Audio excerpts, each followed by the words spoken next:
Hey everyone, I'm Marissa Evangelista, a gallery assistant at MFA, and I'm here to introduce Maria Sola-Simon. And we will be learning more about her piece, West Caracas Hills, which is in the Changing Americas exhibition at Circle Gallery. The closing reception is September 21st, so please make sure to spend some time and stop by and see her work and some other people's work in person. Maria shares that in 1989, while raising 3 sons, she decided to go back to school and took several art courses, and she later earned a degree in architecture. Most of her creative experience has been heavily involved in architecture, but after retiring in 2018, she has taken several watercolor courses to hone her skills and techniques. I'd also like to briefly introduce our host, Will Scott. He is an art historian who bridges the gap between artists and the public. Okay, thank you, Marissa, for that introduction for us, and thank you, Maria, for agreeing to participate in the interview. And just so our audience knows why you're selected and why I'm speaking with you, what the MFA is trying to do is broaden the reach of its exhibition program and its membership by doing these short Will talks, 15 minutes or so, with artists who have been juried into a show that is currently on view. So after you hear the conversation I have with Marissa and look at her work, if you want to see it for yourself, please go over to the Circle Gallery on State Circle in Annapolis and do that before the 24th when it's going to be closed. So Maria, you had a career as an architect. While you were studying architecture, did your instructors or your courses introduce you to the other visual arts in the Western tradition?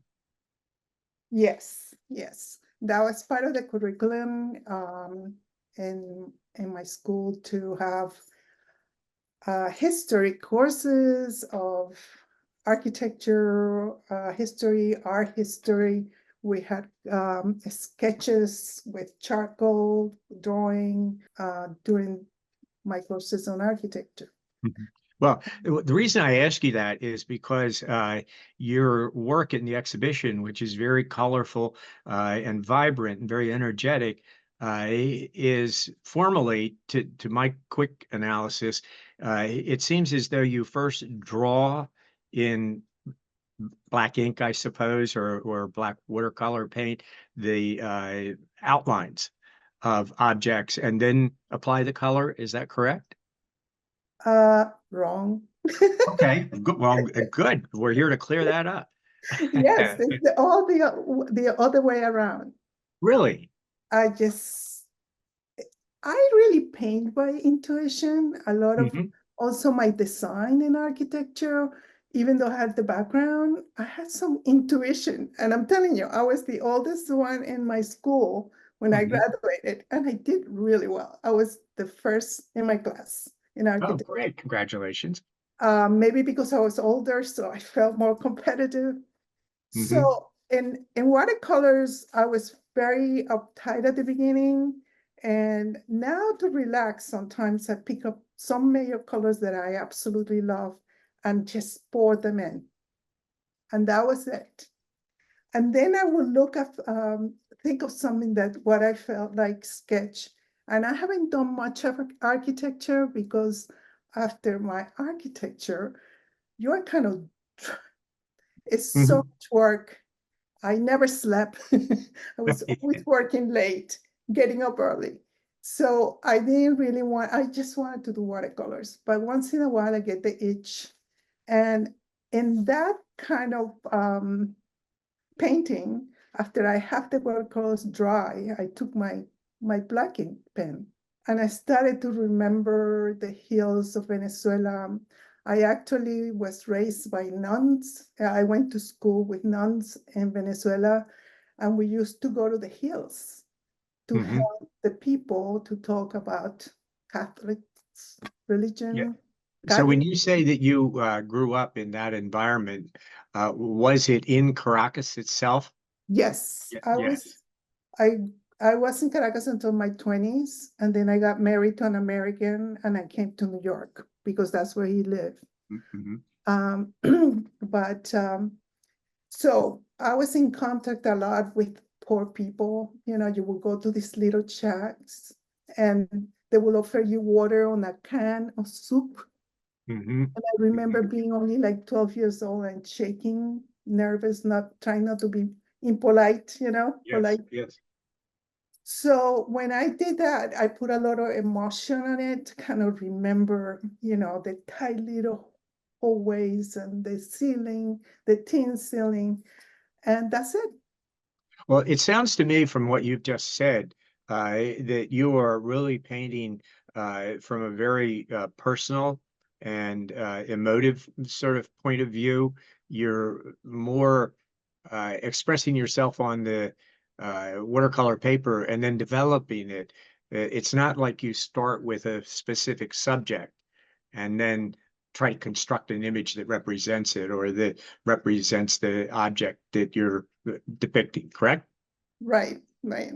Now, here's my question that I'm only able to ask you because my wife and I once took a day trip from a Caribbean cruise that took us to downtown Caracas, where we actually had lunch at the Hilton Hotel, I think it was, and toured some of the landmarks of the city. But you could see those barrios. I think I'm using the correct word. Am I from the Areas, highway? yeah. Yes. And they're up on the hillsides and they look so precarious. And of course, they obviously were made out of very insubstantial materials. And so my response to seeing your image and having been in Caracas and seen this, that you were making some social commentary, but your description says something else to me. And it's your description that is the most meaningful. So I'll ask a blunt question. Did you depict that subject with any intent of social commentary? Not really, not really. When I saw that the competition was changing Americans, you know, it kind of, I did that in 2023 or 2022. Anyhow, it kind of brought me back to Venezuela because Venezuela was such a paradise when I grew up there. Yes. And I always had hope that those hills someday we were going to change. And Yes. now it's worse.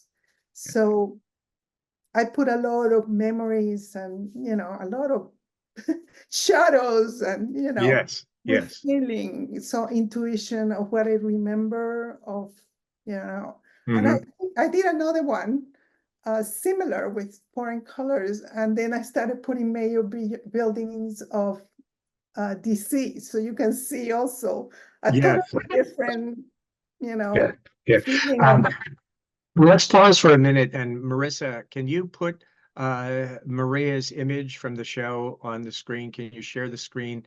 And now I'd like to ask Maria a few questions about it specifically in light of our conversation.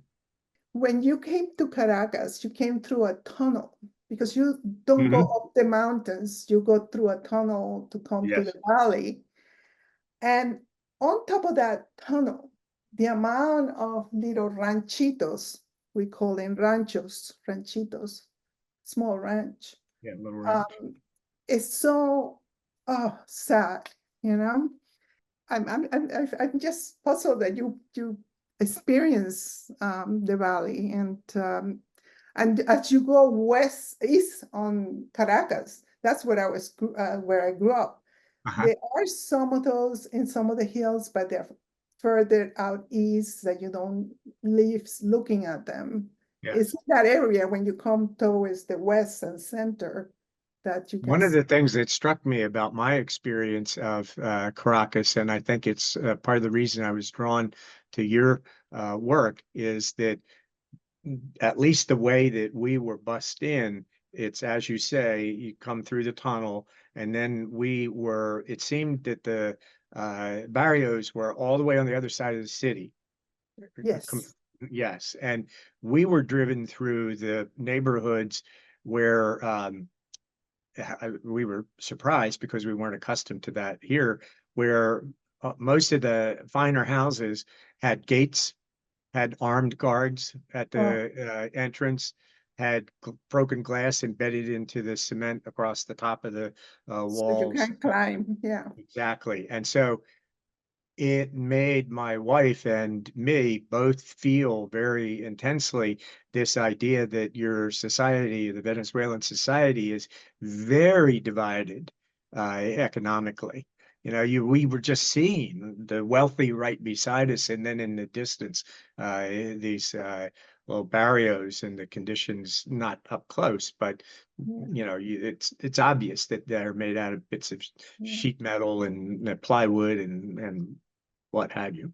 What year, may I ask, what year were you there? 1990. That was when Chavez was already there. So those walls weren't as heavy on the 70s when I was there. I came to New York on 1975. So before that, it was very safe. We had you know, it was a tour bus, and we were taken Mhm. around the city. And of course, they were trying to present Caracas and the nation in the best light.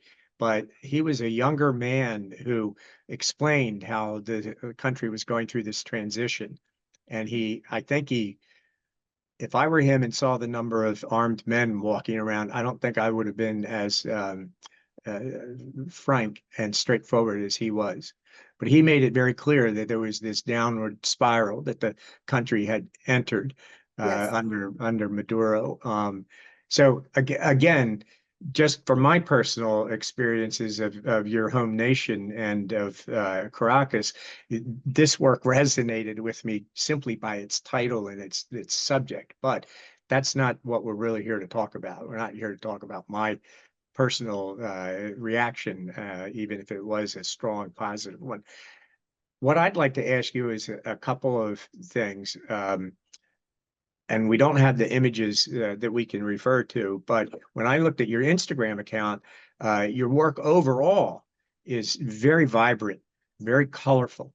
And I'm wondering if there are any, other than the painters that you've studied with personally, are there any movements in Western art or individual artists that we would recognize as sort of the great painters of Western tradition that influenced your work? Yes. Well, I absolutely love bright colors. And so when I came to DC, I found David Daniels, who is a watercolorist in the Smithsonian. So I was able to meet him and, and took a couple of years with him before the pandemic.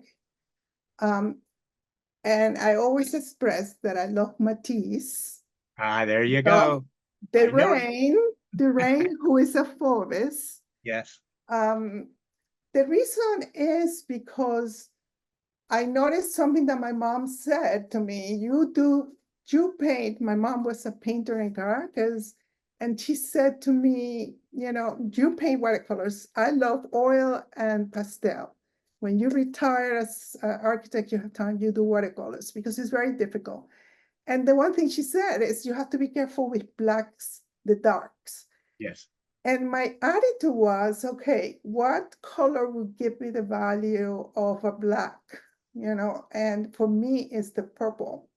Mm-hmm. And I absolutely love purple. So that relaxed me. So I know it's not going to become dirty because I'm going to be careful with my purples and I can use different purples in the same painting. And I'm really having fun with that. I have another mentor in St. Louis, Missouri. Her name is CarolCarter, who was recommended to me by David Daniels. Mm-hmm. And now she's my closest friend. I actually went to St. Louis to meet her there. She had made portraits of different migrants, and I was included on that. And she painted me hot violet, my whole face. It's on my Instagram. So I knew this lady was so cool for me. And she relaxed me more of kind of, don't be afraid, put a lot of water and how to keep little dry spaces. So she had been, and in the case of today's people who are influencing me are those two watercolorists I Well, love.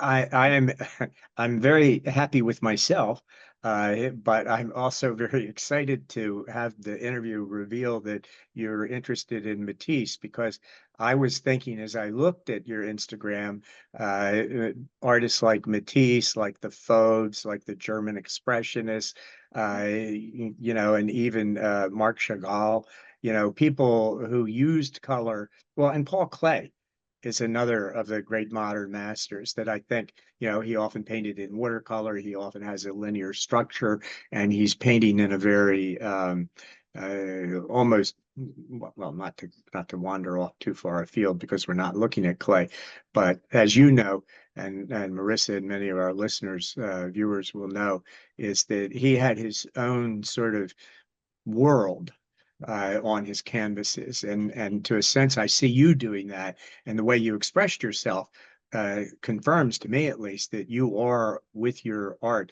creating your own vision of the world, which I think is a fundamental thing to being a successful artist. You're not imitating somebody else. You're not even trying to literally reproduce your subject. You're really expressing your experience of life, of the world in your work. Is that fair? Yeah. Can I add also another artist that right now have me going crazy is Bonnard. Ah, Bonnard. yes. I'm in DuPont Circle in DC, and we're so close to it. My husband and I became members, and they just had an exhibit about Bonnard, who I wasn't familiar with it. And I was like, yes, it Yeah. is me. Yeah. Rainbows, color. I love nature. We're hikers. Yes. I met Michael is my second husband. We have been married this November 10 years. And I met Congratulations. him in the Hudson River hiking. He was a hiking leader. Ah, And I was still working in architecture, and I love hiking around the Hudson River. I was taking pictures and saying, Michael, when I retire, I'm painting this and I'm painting this. And oh, it's just, I have like 2,000 photographs that I want to do. And I, I'm a photographer. I have over 160,000 images in my what? Lightroom file. And a year ago, I lost 20,000 of them by m- manipulating them improperly, not knowing what I was doing as I transferred them. But anyway, that's neither here nor there. I think it's wonderful the way you expressed the way that you are inspired by nature and express it in your work. And I think that's this is only one example that we had to share with our viewers, but I really feel that from this work and from looking at your other work on your Instagram account. So I don't think right now there's anything else that we need to particularly cover, and particularly because of our tight time frame, which I just want you to know too, and the viewers. The reason we're limiting these conversations to such a brief time is we want to be able to edit them and then get them out on our website while the show is still up. So Oh, people okay. who can actually go and see your painting that we've just been looking at if they're close by. And so I apologize for the brevity and trying to sort of push things along. But I've really enjoyed talking to you because you've been so spontaneous and expressed the intensity of your engagement with your work and the world around you so beautifully. So I look forward. I won't be able to see you. I'm also in the exhibition. I won't be able to see you at the reception though, because I'll be on a little Outer Banks vacation for a few days with my family. But I hope that perhaps we'll meet at some of the other future shows and receptions. And I do have one last question that I wanted to ask you. Did you get down to the National Gallery and see the new Impressionism show that's on view right now at the National Gallery? No, we didn't. Oh, No. I'm just hopeful that you had and you would tell me that it was so wonderful. I don't go back into DC much. I drove in so many times. I really dislike doing it, but I think I want to do it for this show. Oh, it's still on? I believe so. One of my former colleagues just posted a whole bit, unless it just recently closed, but I'll check. It's not, you and I don't need to resolve it today. I was just curious if you'd seen it because it I, seems like it would be such a perfect thing for you to see. oh, I just went to Philadelphia for the first time in 20 years. And as an architect, was dying to go and see the Barnes Museum. Yes. And of course, I love the architecture, but I was shocked, the way the curator exactly has the house Mhm. of Barnes. And it was so overwhelming, it was Matisse and the exhibit that I went for, it was Matisse and Renoir. Yes. The Yes. two of them. And Yes. it's fantastic. Oh, yes. I grew up in the Philadelphia suburbs and wrote my dissertation on a Philadelphia topic. So I've been to the Barnes many times, and it's one of those unique places that you not forget if you've been there even one time. Right, I, right. yeah. But I'm glad that I did the Matisse and Renoir first. Yes. And I thought that was it because we only went for an overnight and did Uh-huh. as much as we could during the day. And then we had an appointment, tickets for Yes. 11 o'clock or something. Yeah. And then the guy said, no, you should see the main exhibit. And I Yeah. went and I was like, we were so overwhelmed. I said to Michael, we have to come back because Yes. Yes. I strongly suggest that you do that. It's worth many visits. Anyway, it's been very enjoyable for me to talk with you, and I really do find your work, what I've seen of it, very exciting. So thank you for allowing me to talk with you. And Marissa, thank you for your excellent technical support as usual. So I hope you both have a wonderful evening, thank and you, I Will. hope I'll see you at the MFA sometime in the future.